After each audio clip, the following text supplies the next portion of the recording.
이 법정에 서 있는 그런 모양들이 이 교회 성도들에게 드러났습니다.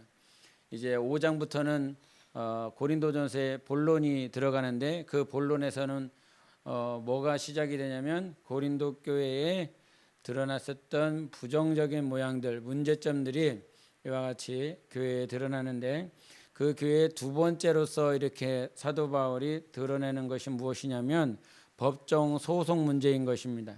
이 법정 소송 문제가 이미 세상으로 이렇게 드러났죠. 세상 밖으로 다 나타났습니다. 그래서 교회가 안으로는 음란한 문제, 즉 근친상간이 벌어졌습니다. 어미를, 아비를, 자식을 이렇게 근친상간하는 그 문제가 이미 그 교회에 있었고, 이것들은 교회 내에서 이렇게 밖으로 드러나지 않는 문제들이었지만 그렇게 썩은 냄새, 음란한 냄새들이 그 교회 안에 있었습니다. 그리고 외부적으로는 오늘 본문 말씀을 이렇게 보면서 알겠지만 법정인 소송 문제들이 이렇게 세상 밖으로 드러나 있습니다. 고린도 교회에서 고린도 교회가 가장 축복받았다라고 말할 수 있는 건 하나님께서 주신 은사, 구변, 지식이었습니다. 그런 것들로 인해서 하나님을 알 수 있고 하나님 앞에 가까이 나아갈 수 있었습니다. 그런데 그와 같이 하나님께서 주신 것들이 복임에도 불구하고 정작 이와 같은 고린도 교회에 문제가 있다라고 하는 건 여러분들의 문제고 또 우리들의 문제 있는데 그 주님이 보여주시고 드러내주시고 주시는 것들이 참 많을 때는 주님을 가깝게 느낍니다. 주님을 정말 주님이 살아계신다. 주님이 나와 함께 하시고 인도하시고 좋은 것들로만 베풀어 주시니까요. 그런데 이와 같은 문제들, 법정 소송이 일어났다라고 하는 건 요즘 세상에서 많이 들리지요. 교회의 문제들, 목회자와 성도들, 또 교회와 어떤 기관과의 문제들, 이렇게 해서 소송이 문제가 이렇게 불거지는데 대부분 둘 중에 하나입니다. 돈 문제 아니면 여자 문제. 목회자와의 관계 속에서, 교회와의 관계 속에서는 재정적인 문제로 인해서 이렇게 소송 사건들이 계속 가고 있습니다. 그래서 시시때때로 들려지는 것들이 교회에서 누가 이 재정을 자기의 개인적으로 사용했다, 도용했다라고 하는 문제, 목사가 아니면 목사급에 되어 있는 지도자들이 이렇게 교회의 헌금을 자기 마음대로 썼다라고 하는 문제들, 또 목회자가 성도와 또 특별히 여성과의 그 관계 속에서 드러나는 문제로 자꾸 법정으로 이렇게 가고 있습니다. 이 문제가 참 심각합니다. 어떻게 해야 될까? 내가 교회와 만약에 내 평생 살면서 내 평생에 힘을 다해서 번 그 돈이 교회와의 문제로 아니면 목회자와의 문제로 이렇게 걸려 있다라고 그런다면 그것이 몇 푼이 10만 원, 20만 원이 아니라 수천만 원대, 몇억 원대라고 그런다면 1, 20만 원이면 모르겠습니다. 1, 20만 원 가지고도 법정에 가실지 모르겠지만 이렇게 어떻게 내가 그냥 참고 넘어가겠다 이렇게 하겠는데 이 액수가 수천만 원대로 갔어요. 몇억 원대로 갔어요. 이거를 어떻게 해결할 것인가라고 하는 문제는 참 여러분의 개인적인 문제고 또 여러분이 하나님 앞에 기도해야 될 문제지만 사도 바울이 이 문제를 고린도 교회가 가지고 있는 문제를 이렇게 거론하면서 그분이 너희들의 어떤 소송하는 문제들, 법적인 그 문제들 이것도 분명히 다루고 있습니다. 그런데 본질적인 것들이 무엇인지를 말을 하는 것이 무엇이냐면 하나님의 은사도 있고 기도응답도 있고 하나님께서 너희들과 함께하고 있다라고 하는 이 사실에 대해서는 주님 감사합니다. 주님께 모든 것들을 또 드립니다. 이렇게 고백할 수 있는 심령으로 우리가 되어지는데 정작 내가 교회와 목사와 지체들과의 관계 속에서 손해봐야 되는 거. 근데 그 손해가 작은 문제가 아니라 내가 목숨을 다해서 했었던 그 문제들이 벌어졌을 때 과연 나는 어떻게 해야 될 것인가라고 하는 문제예요. 그래서 이 법적인 문제를 해야 되느냐 말아야 되느냐 문제도 다루고 있지만 본질적인 문제가 무엇이냐면 그 순간에 억대 소송이 벌어지고 수천만 원의 소송이 벌어지고 있었던 그때에 본질적인 문제는 그 순간에 하나님이 보이느냐 안 보이느냐의 문제인 것입니다. 수천만 원의 문제가 보이느냐 아니면 몇억 원대 아니면 수천억 대의 그 돈의 액수가 보이느냐 그 순간에 하나님이 보이느냐라고 하는 거예요. 그 전간에 하나님께서 좋은 것으로 아름다운 것으로 베푸셨을 땐 뭐만 보여요? 하나님이 보여요. 그리고 하나님이 내게 베풀어 주신 것들이 보여요. 그런데 정작 내가 죽어야 될 만큼 내가 너무나 힘든 그 물질의 문제가 걸렸을 때 그때도 하나님이 보이느냐라고 하는 거예요. 하나님이 보이지 않는 그 문제들, 그 하나님이 보이지 않기 때문에 여기서는 이렇게 성도들의 문제들을 이렇게 가르는데 우리 6절 한번 보시겠습니다. 6절 시작. 형제가 형제와 더불어 고발할 뿐더러 믿지 아니하는 자들 앞에서 하느냐 이렇게 말을 했어요. 형제가 형제를 더불어 고발했다라고 하는 이 표현을 어떻게 하냐면 자해한다라고 그래요. 자해한다. 스스로 자기 몸을 찢는 거예요. 상처를 내는 거예요. 그래서 이 몸이지 않습니까? 이 몸.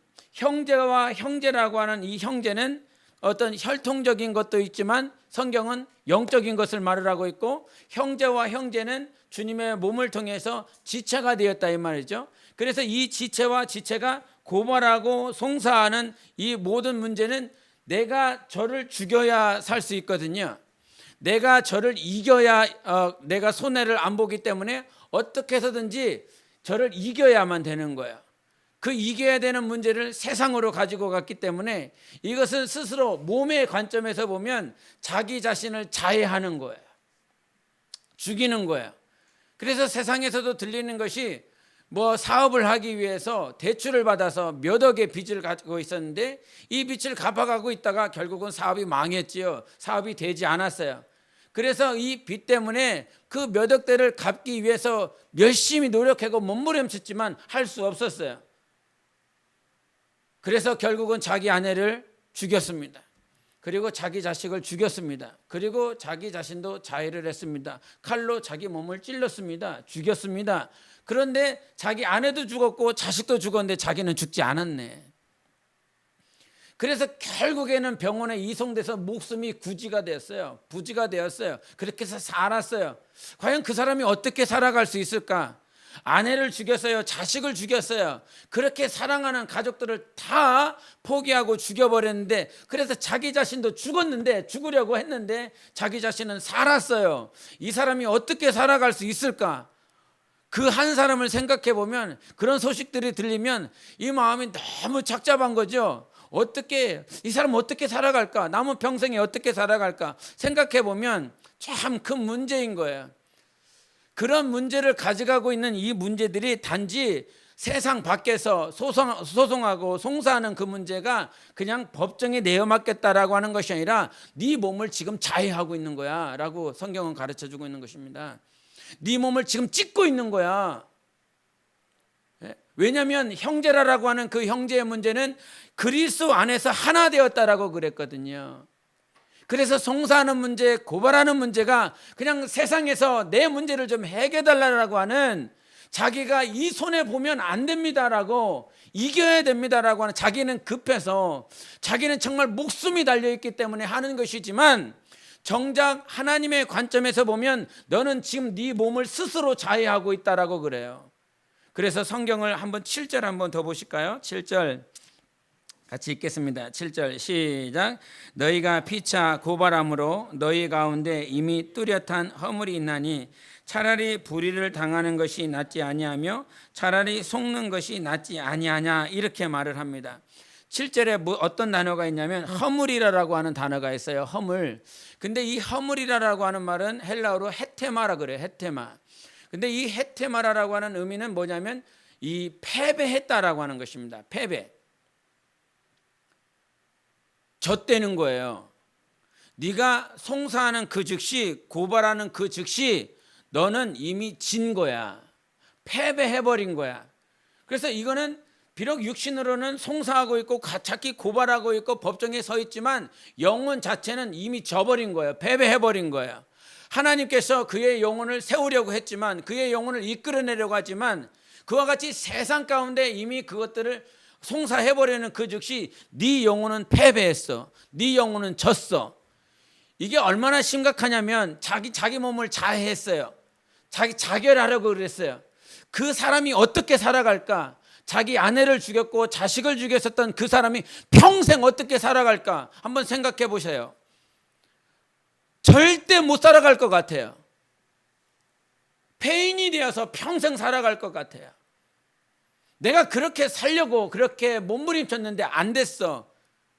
남은 평생을 그 사람은 어떻게 살아가야 되나? 그 사람은 어떻게 이겨내가야 되나? 만약에 내 자신이 그랬다라고 그런다면 어느 순간 정말 큰 자격지심과 상처가 밀려왔을 때 또 자결하라고 그럴 것 같아요. 또 죽으려고 그럴 것 같아요. 자기 몸에 칼을 대든지 약을 대든지 어떻게 해서든 죽으려고 그럴 것 같아요. 이와 같은 모양이 바로 패배라는 거예요. 져버린 거, 영적으로 패배하여 멸망해버린 거, 그렇게 육신을 위해서 승리하려고 몸부림친 그의 삶은 그렇게 하는 그 즉시 영혼은 져버린다는 거예요. 주님께서 우리에게 주시는 많은 환경들이 있어요. 고린도 교회에 이런 표현을 하고 있어요. 지금 문제들을 계속 얘기하고 있어요. 음란의 문제들, 아니면 결혼의 문제들, 후에는 계속 이와 같이 말을 해요. 성도들을 상처 주고 성도들을 죽이고 하는 그런 문제들이, 말로 행위로 하는 문제들이 교회에 계속 나오고 있어요. 그런데 고린도전서 1장 8절에 이런 말씀을 했습니다. 한번 보시겠습니다. 고린도전서 1장 8절 같이 보시겠습니다. 1장 8절 찾으셨으면 같이 읽습니다. 시작. 주께서 너희를 우리 주 예수 그리스도의 날에 책망할 것이 없는 자로 끝까지 견고하게 하시리라. 아멘. 이 본론에서는 교회의 문제들을 계속 거론하고 있거든요. 근데 그 교회의 문제다라고 하는 것은 성도들 간의 문제예요. 세상에 대한 문제도 있지만 특별히 성도들의 문제, 교회 공동체 안의 문제들이에요. 이런 공동체 안에 이와 같은 문제들이 참으로 많이 있는데 결론을 말을 해버려요. 1장 8절에 연역법으로 이미 결론을 말을 해요. 어떤 결론이에요? 주 예수 그리스도 재림하시는 그날까지, 강림하시는 그날까지 교회가 이와 같은 문제들, 성도들이 이와 같은 문제들이 많이 있어도 하나님께서 그들을 견고케 하시겠다는 거예요.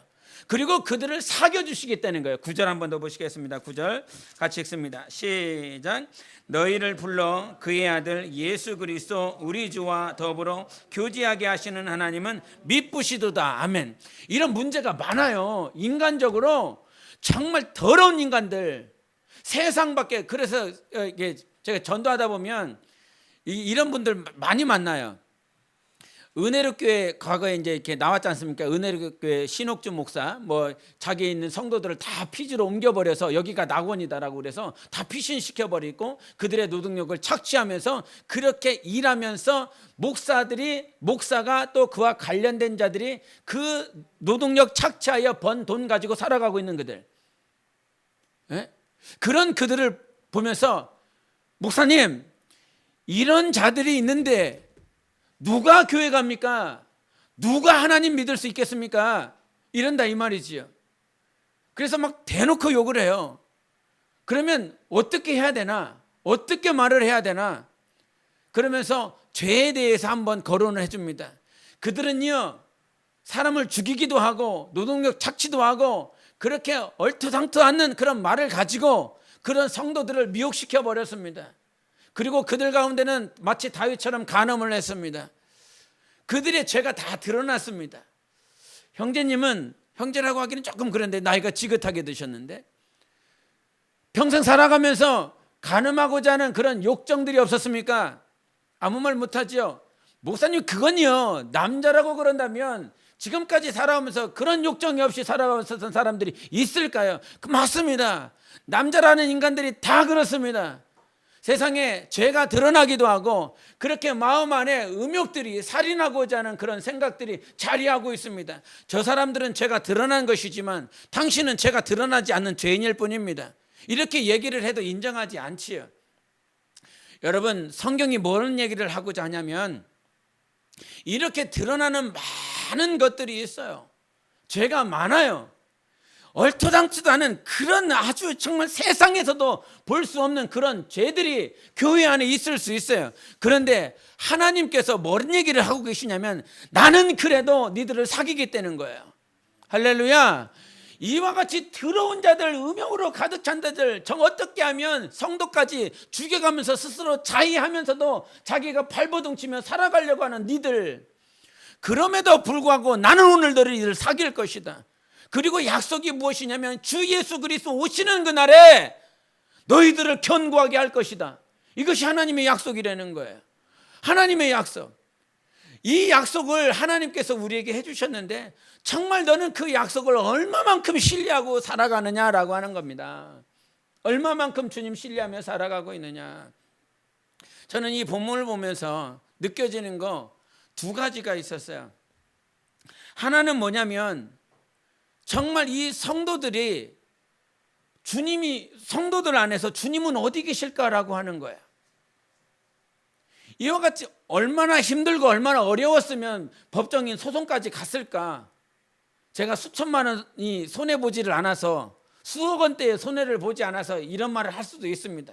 당해보지 않으면 그 마음이 얼마나 아프고 힘든지 잘 모를 것 같아요. 아무리 이해를 해보고 아무리 노력을 해봐도 이 아픔이 얼마나 큰지 잘 모르겠어요. 저는 이렇게 설명하지만 말씀을 전하고 있지만 모를 것 같아요. 평생 모를 것 같아요. 배부른 사람이 배고픈 사람 심정 절대 모를 것 같아요. 아, 저 사람은 지금 며칠을 굶었어.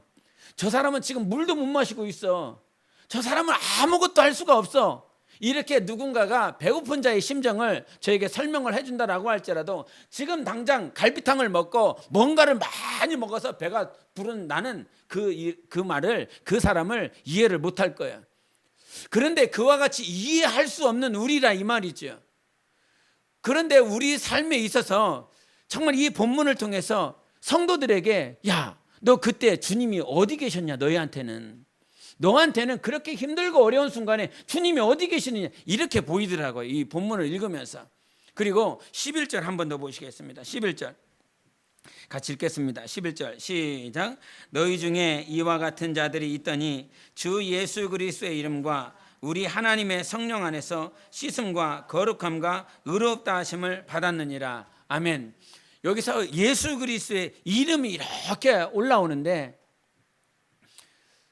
하나님의 이름이 모셔드린 것이 교회고 그 이름의 영광을 위해서 사는 자들이 성도들인 것입니다.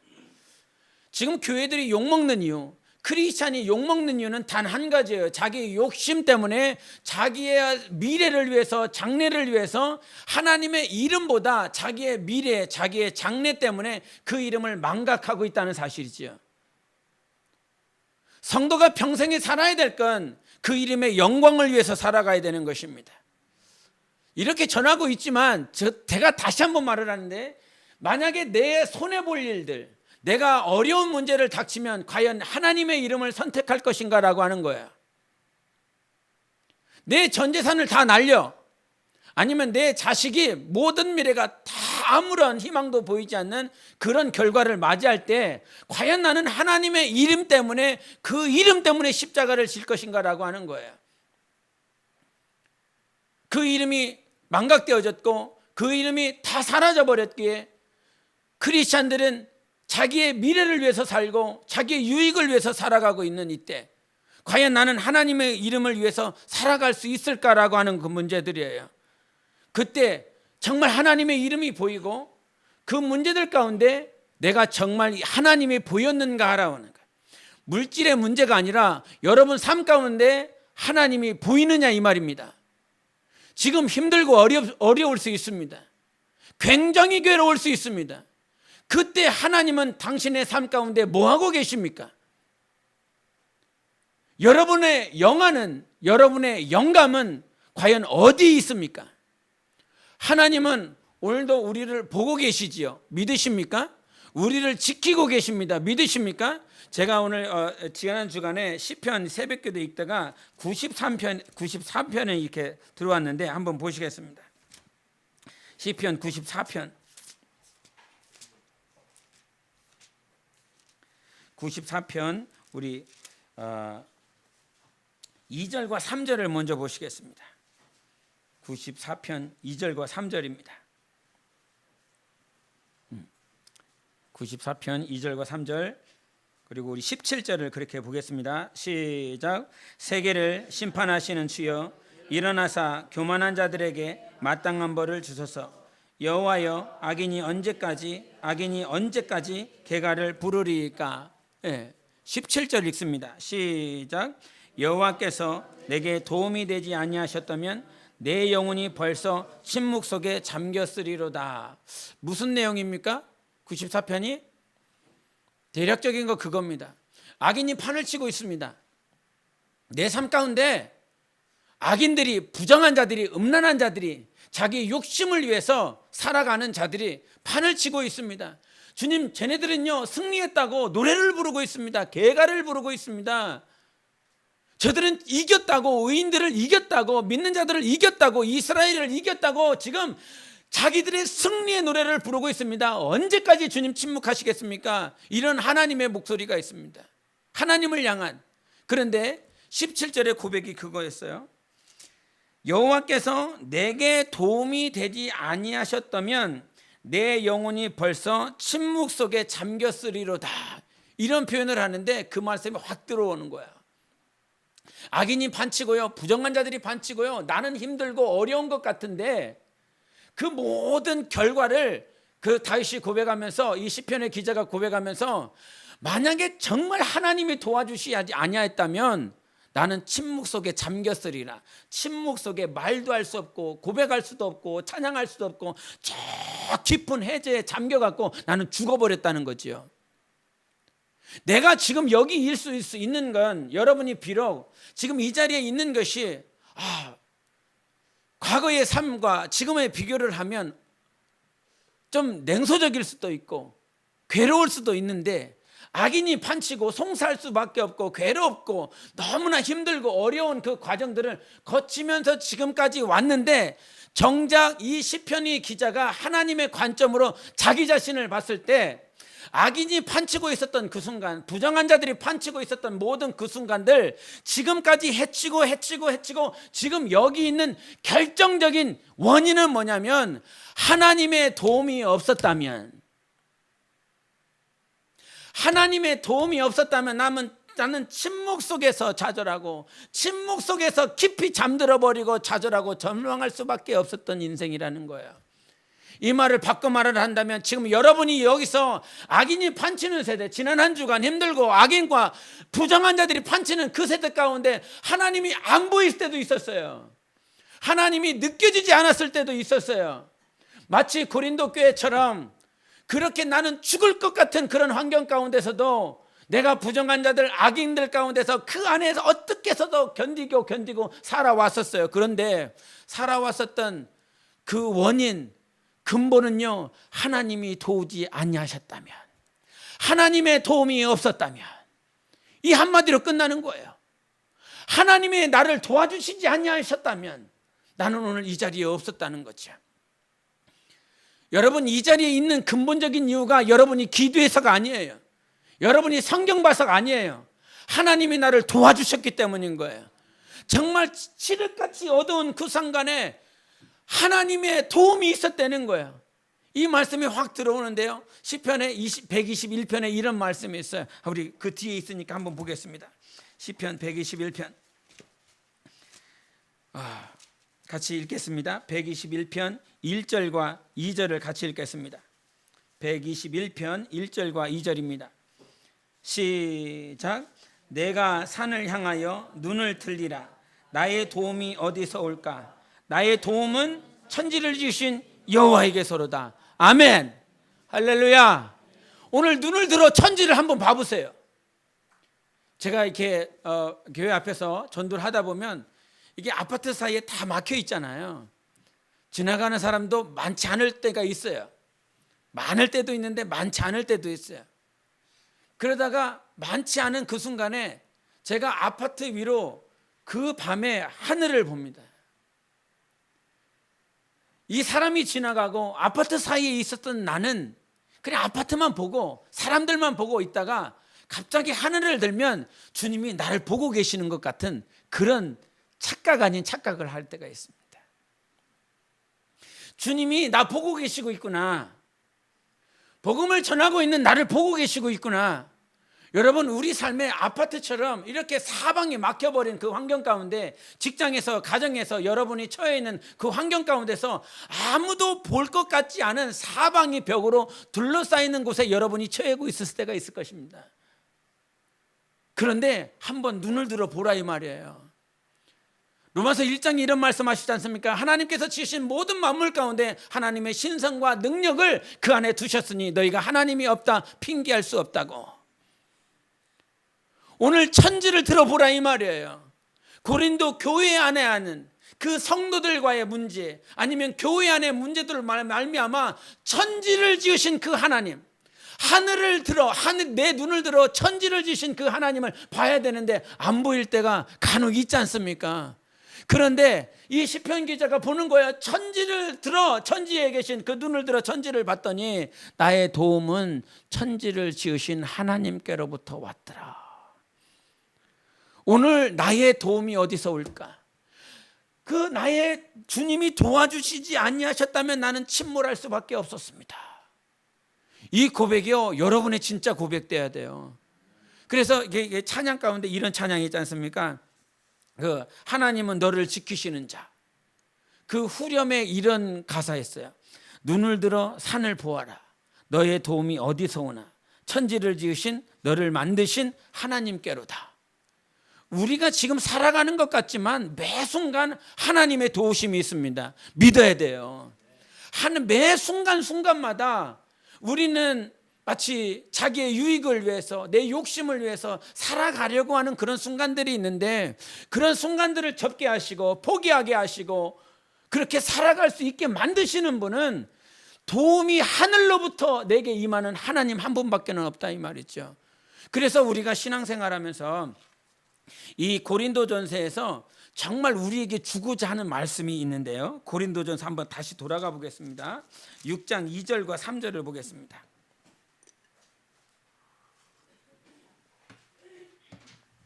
6장 2절과 3절. 이렇게 많은 문제들이 있는 우리 삶이지만 우리를 한번 환기시켜 줍니다. 말씀을 2절 3절입니다. 6장 2절 3절 시작.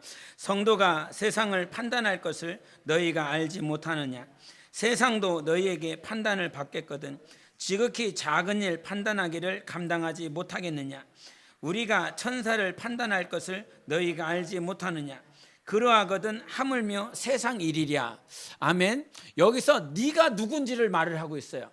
우리가 누군지를 말을 하고 있습니다. 우리가, 여러분이 누구냐? 당신이 누구냐? 세상 일을 판단할 자다.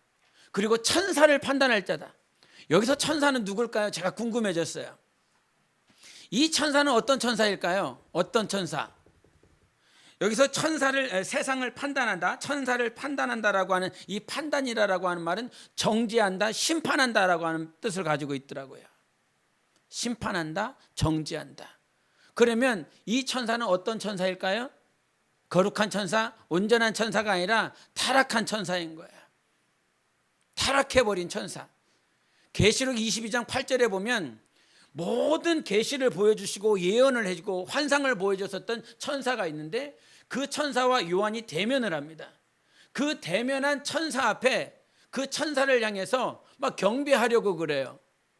그때에 천사가 하는 말이 요한에게, 나나 이런 종들이나 하나님께서 지으신 모든 종들이나 사람들, 너와 같은 모든 자들이 우리 모두는 하나님을 경배할 자들이니 내게 무릎 꿇지 말고 하나님께 경배하라 그래요. 그래서 그 요한을 향해서, 요한이 나를 심판할 만한 그런 자로 천사가 말하지 않아요. 하나님을 경배하고 하나님을 찬양하는 데 있어서 동급으로 이렇게 말을 해요. 하나님을 경배하는 데 있어서는. 그래서 이 타락한 천사를 향해서 하나님께서 정죄하고 심판할 권세가 바로 너희들에게 있다라고 말을 하고 있어요. 동시에 비록 경배하고 찬양하는 일엔 천사들, 순종하며 살아가고 있는 이 천사들이 하나님 앞에 부름을 받은 사도들, 제자들, 하나님의 자녀들이 동급이지만 성경은 히브리서도 말을 하는 것처럼 천사들을 향해서 언제 저희들이 내 아들이다라고 말한 적이 있느냐, 그리고 내가 저들의 아버지가 된다라고 말한 적이 없다라고 표현을 하시면서 하나님의 자녀들이 비록 하나님을 경배하는 일에는 동일하게 경배하지만 천사들보다 그의 권세가, 그의 권위가 천사들보다 한참 높다라고 하는 것을 가르쳐주고 있죠. 지금 우리에게 성경이 가르쳐주는 것은 네가 천사보다 높은 존재, 너의 권위가, 너의 위격이 그 천사들보다 높은 자다라고 하는 것을 가르쳐주고 있죠. 세상에 이게 주영식이라고 하는 목사님이 목사 아들 무당 엄마라고 하는 이 책을 지었어요. 그 책에서 어떤 얘기를 하냐면 자기가 교회를 다닐 때에는 그 무당 엄마가 그래 교회 열심히 다녀라, 교회 열심히 다녀도 별 문제 되지 않는다, 이렇게 얘기를 했다는 거예요. 그런데 그가 시간이 지나서 성령을 모셔드리고 하나님을 인격적으로 만나니까 그 무당 엄마 하는 말이 너 교회 다니지 말라고, 너 열심히 예수 믿지 말라고 이 얘기를 하더라는 거예요. 그러면서 그때 그가 알았다는 거지. 귀신들도 내가 하나님을 제대로 믿고 있는지 아니면 그냥 교회만 왔다 갔다 하는지 귀신이 먼저 알더라는 거예요. 우리가 지금 영적 생활함에 있어서요, 우리의 권위, 이 천사라고 하는, 아니면 타락한 천사, 귀신이라고 하는 이 존재들이 다 사단의 권세 안에 있지 않습니까? 이 사단 안에 있는 모든 권세들, 타락한 천사들, 귀신들, 미혹의 영들, 이것들을 다 누가 지금 판단하고 정죄하고 심판하냐면 우리에게 주셨다는 거예요. 여러분에게 주셨다는 거예요. 이 말을 바꿔 말한다면 어떤 얘기가 되냐면 세상도 판단할 수 있고, 세상을 판단할 수 있는 거, 세상이 지금 너희들을 판단해야 될 게 아니라 너 이거 잘했어. 어떤 소송 사건이 벌어졌을 때 A라고 하는 성도가 잘했고 B라고 하는 성도가 잘했다, 못했다, 이거를 판단받는 존재가 우리가 아니라 우리는 지금 세상을 판단할 권세를 가지고 있다는 거예요. 세상 법을 가지고 판단했어요. 이번 주에 이명박 대통령이 무슨 이렇게 판결을 받았지요. 과거의 정권에서는 그것이 별 문제 없다라고 넘겨버렸어요. 그런데 이번 정권에 들어와서 다시 판결이 번복됐어요. 과거 정권과 현재 정권이 전혀 다른 판결이 나왔습니다. 세상에 판결하는 그 권세, 그 법의 기준은 시간이 바뀌면, 사람이 바뀌면 바뀌어요, 변해요. 그런데 지금 우리가 가지고 있는 이 권세는 세상 천사들 아니면 세상 지식인들에게 우리가 판단받는 존재가 아니라 이 말입니다. 여러분은 판단받는 존재가 아니라 하나님의 자녀로서 판단해야 될 자들인 거예요. 하나님의 법 가지고, 하나님의 말씀 가지고 세상이 잘못됐다고, 세상이 다른 길로 가고 있다고. 지금 세상 사람들은 동성애 얘기하고 있어요. 세상이 하는 그 말 가지고, 인격 가지고, 세상의 기준을 가지고, 가치관 가지고 교회를 판단하고 있습니다. 그런데 우리는 세상에서 판단받아야 될 존재가 아니라 세상과 만물을 판단해야 될 자들인 것입니다. 여러분, 천사보다 높은 권위를 가지고 있어요. 세상보다 높은 권세를 가지고 있어요. 그런데 왜 세상에서 판단을 받느냐 이 말이에요. 세상 사람들이 하는 말 가지고 교회를 판단해요. 지나가던 사람들이 아, 교회 잘못됐네, 목사 잘못됐네, 그리스도인들 잘못됐네, 그 말을 듣고 돌아와서 교회에서 목회자들을, 성도들을 판단하는 당신은 도대체 누구냐 이 말이에요. 우리를 판단하실 분은요, 재판장이신, 행정부장이신 하나님밖에 없어요. 그가 당신의 모든 법을 만드셨기 때문에, 법을 제정하셨기 때문에 재판장이신 거예요. 그 법을 집행하실 게 있기 때문에 그건 행정수장인 거예요. 하나님만이 우리를 심판하실 수 있습니다. 하나님만이 우리에게 의로 가치를 가지고 우리를 정죄할 수도 있고 아니면 심판할 수도 있고 의롭다라고 우리를 판단하실 수 있어요. 우리는 하나님 앞에만 서는 것입니다. 또 이게 좀 무서워요. 또 하나님 앞에만 서야 된다라고 하는 말이 무서울 수 있습니다. 또 잘못 들으면 그래, 사람들 다 필요 없어, 하나님, 이런 인식을 갖지 않기를 원합니다. 무슨 말인지 이해하십니까? 우리는 하나님 앞에 섭니다. 하나님 앞에만 설 것입니다. 그러면 하나님 앞에만 쓸 거면 저 기도원에 가 있지, 저 산속에 가 있지, 여기 왜 있어요? 그런 인식이 아니라 우리는 항상 하나님 앞에 서며 성도들과 교제하는 것입니다. 하나님 앞에 서며 교회의 공동체가 되는 것입니다. 그러니까 이런 부분들을 우리가 그냥 하나님 앞에만 쓰자, 예수 그리스도 앞에만 쓰면 되지, 이런 인식들은 좋은 말 같고 옳은 말 같지만 때로는 잘못 갈 수 있는 그것이기 때문에 우리가 조심을 해야 돼요. 그래서 많은 문제가 있는 교회, 고린도 교회와 같은 그런 문제가 있지만요, 하나님께서 우리에게 가르쳐줘. 아까 고린도서 1장 8절에도 말을 했지만 우리의 권세, 우리의 권위는 세상에서 판단받는 거 아니에요. 세상의 가치관 때문에, 세상의 법정 때문에 네가 옳았다, 네가 잘못됐다가 아니에요. 우리의 권세를 회복하세요. 하나님의 자녀입니다. 하나님의 권세를 우리에게 하나님께서 주신 것이에요. 그리고 두 번째로 이 본문에서 우리에게 하시고자 하는 그 말씀을 아까 11절을 읽으셨는데 11절은 제가 읽겠습니다. 너희 중에 이와 같은 자들이 있더니 주 예수 그리스도의 이름과 우리 하나님의 성령 안에서 씻음과 거룩함과 의롭다 하심을 받았느니라, 이 말씀을 하시고 마지막 절로 가십니다. 19절을 제가 읽겠습니다. 19절 같이 읽을까요? 19절 시작. 너희 몸은 너희가 하나님께로부터 받은 바 너희 가운데 계신 성령의 전인 줄을 알지 못하느냐? 너희는 너희 자신의 것이 아니라. 갑자기 성전 얘기를 해요. 너희는 성전이다고. 그러면 어떻게 성전이 됐어요? 예수 그리스도 이름으로 된 거예요. 하나님의 이름이 우리 안에 모셔졌기 때문에 우리가 성전이 된 거예요. 그리고 성전으로서 거룩하여지고 성화되어지는 것은 성령의 씻음과 성령의 거룩함과 성령의 의롭다함을 받았기 때문에 11절에 말씀하고 있는 그 말씀으로 우리가 성령의 성전이 된 거예요. 지금 이 얘기 왜 할까요? 갑자기 법정 소송 얘기하더니 이 얘기를 하고 있어요. 그래서 주님께서 이 말씀하신 건 하나님께서 구별했다는 거예요. 세상의 모든 만물들, 세상의 모든 기관들이 있지만 하나님께서 구별하시고 거룩하게 만든 전은 성령의 전인 우리의 영혼과 교회 공동체인 것입니다. 많은 것들이 있어요. 세상에 얼마나 많은 것들이 있습니까?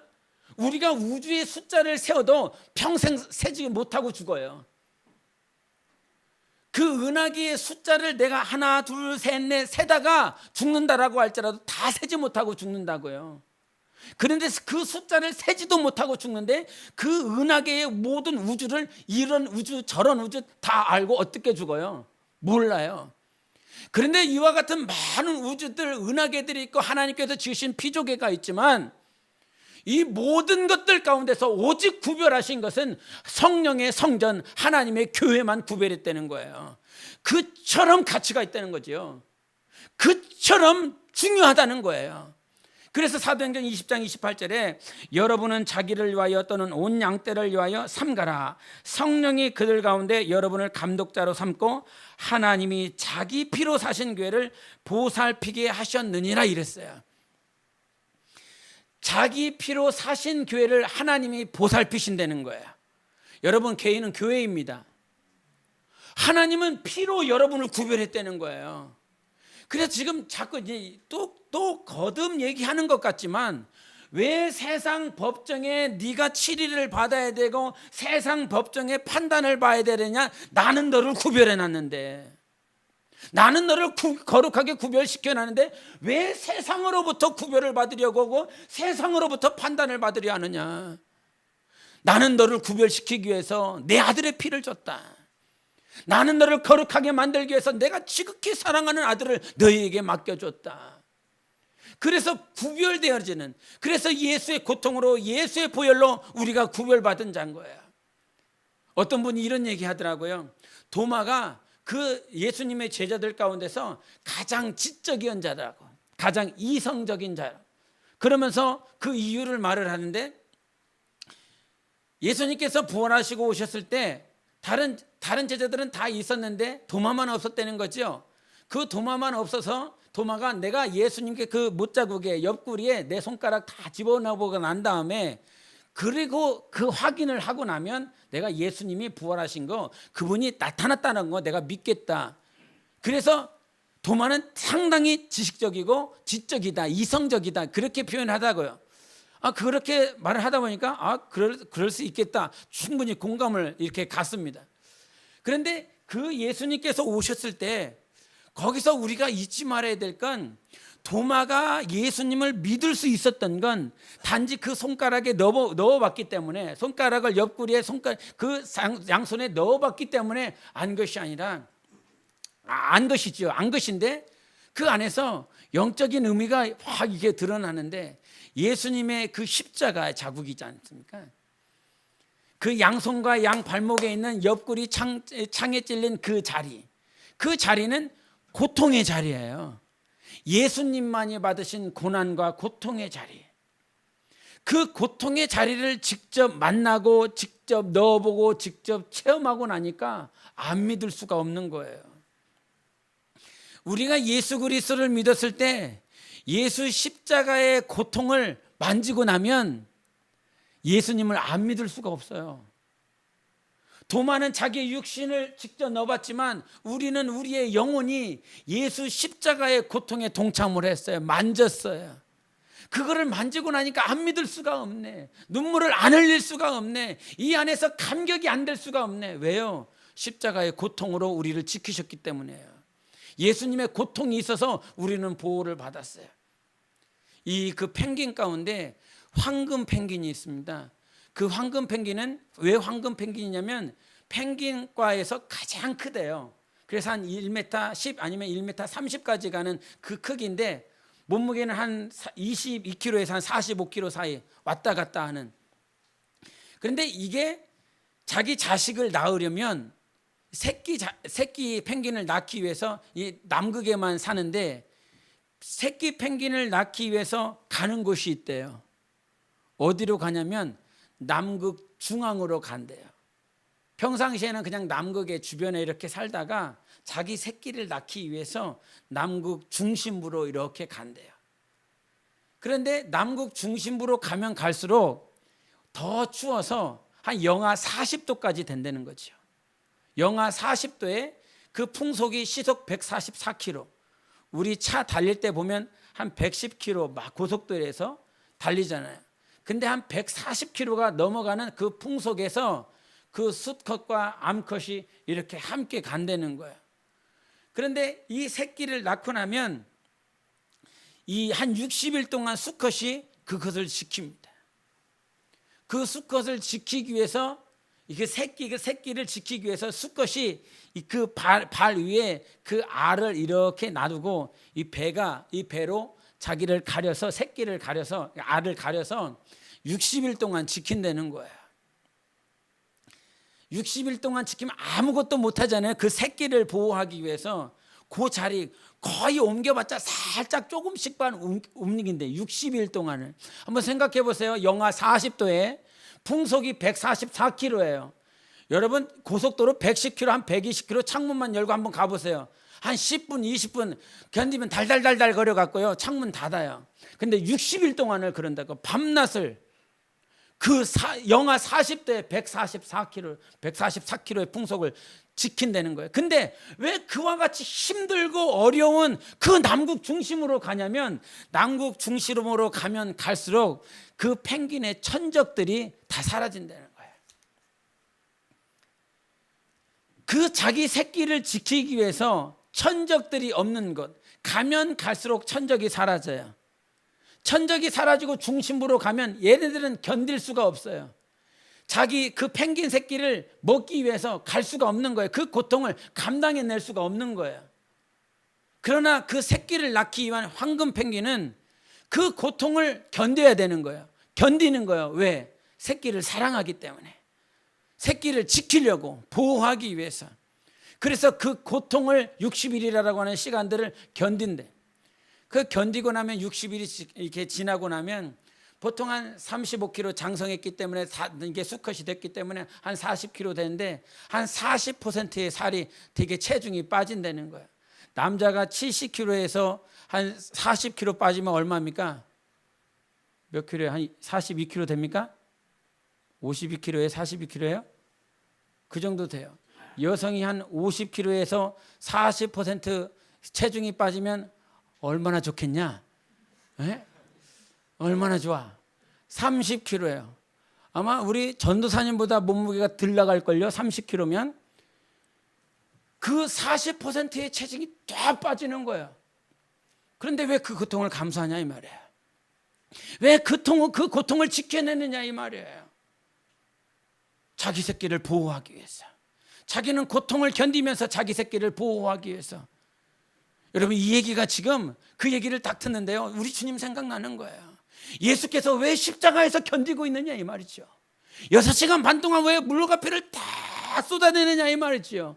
펭귄은 40%의 체중이 그렇게 다 달아나는데 주님은 당신의 물과 피를 다 쏟아버리셨어요. 자기의 모든 것들을 내어 쏟으셨어요. 왜 그래요? 이 땅에서 우리를 구별시키고 싶어서, 이 땅에서 나는 너를 거룩하게 만들고 싶어서 구별시켰다는 거예요. 그래서 나의 피값으로 산 교회, 자기의 피를 다 쏟아서 지킨 교회, 그렇같이 거룩한 것이 너희들이다. 나의 고통을 다해서 구별시키고 있는 것이 너희들이라는 거예요. 나의 수고로, 나의 열심으로 구별되는 것이 아니라 주 예수 그리스도 강림하실 때 예수 그리스도 앞에 설 교회는 하나님께서 끝까지 견고하게 하시겠다는 거예요. 누가? 하나님이. 할렐루야. 내가 아니라 하나님이, 예수의 보혈이, 예수의 십자가가 나를 구별시키겠다는 거예요. 믿으세요. 마치 정말 이 교회가 많은 문제가 있고, 내 가정에 많은 문제가 있고, 내 삶에 문제가 있어도 지금까지 하나님의 도움 때문에 여기까지 왔습니다. 하나님이 도우지 않으셨다면, 하나님의 도움이 없었다면 어떻게 할 거예요? 믿어요? 하나님이 끝까지 여러분 도와주실 거라고 하는 거? 예수 피 때문에 나를 도우시는 거예요. 예수 피 때문에 나를 구별시키는 거예요. 교회야, 영혼아, 너의 권세는 세상에서 판단받지 않는 천사보다 더 높은 권세를 가지고 있다. 그리고 세상에서 판단받아야 될 그런 존재가 아니라, 이 세상에 수많은 기관이 있고 수많은 종이 있고 수많은 그런 종류들이 있지만 주님은 예수의 보혈로 너 구별해놨어. 오늘도 예수께서 얼마나 고통스럽게 했어요? 통곡으로 기도하는 나, 통곡하며 내 영혼을 위해서 기도하시는 나를 보시면 얼마나 괴롭겠어요. 주님은 오늘도 우리가 온전케 되어지기를 원하십니다. 그럼에도 불구하고 우리는 온전케 되지 않는 모습들이 있어요. 그러나 천지 그 지으신 하나님 앞에 여러분 눈을 들어서 하나님 보세요. 이와 같은 많은 문제가 있지만 이런 문제 때문에, 이 문제가 있었을 때 주님은 여러분에게 어디 있었습니까? 이거를 물어보는 거예요. 주님은 어디 계셨느냐? 이단들이 왜 이단인 거예요? 이단에서 강조하는 거 두 가지. 하나는 시간, 하나는 장소. 그 장소, 시간을 말을 하면서 이 시간에 주님 오실 것이다. 그리고 두 번째는 장소 얘기예요. 이 자리에 모인 자들, 이 산에 모인 자들, 이 건물에 모인 자들만 구원받을 수 있다. 그래서 여기를 말을 하고 저기를 말을 해요. 그래서 주님 뭐라고 말씀하십니까? 하나님의 나라는 여기 있다 저기 있다 하지 말라고 그랬어요.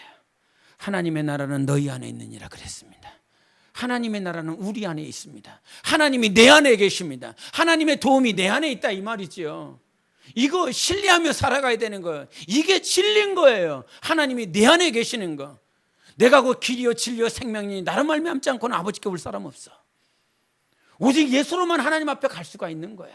오늘도 하나님은 나를 구별시키고 있어. 믿으세요. 믿어야 되는 거예요. 하나님 나를 구별시킨다. 3번 시작. 하나님이 나를 구별시키신다. 하나님이 나를 구별시키신다. 하나님이 나를 구별시키신다. 아멘. 이 사실이 교회인 거예요. 이것 때문에 내가 교회인 거예요. 내가 이것 때문에 하나님의 성전인 거예요. 내가 세상에서 판단받고 세상에서 심판받으려고 하는 나의 유익을 위해서, 정욕을 위해서 살아가려고 하고 있지만 오늘도 하나님은 우리를 구별시키십니다. 피로 사셨습니다. 십자가의 그 피가 여러분을 사셨기에 이 피로 샀는데 우리의 가치는 그 피의 값이에요. 내 영혼은 그 피값으로 치른 그 피의 가치를 가지고 있는 영혼이라 이 말이죠. 죽으려고 하지 말고 사세요.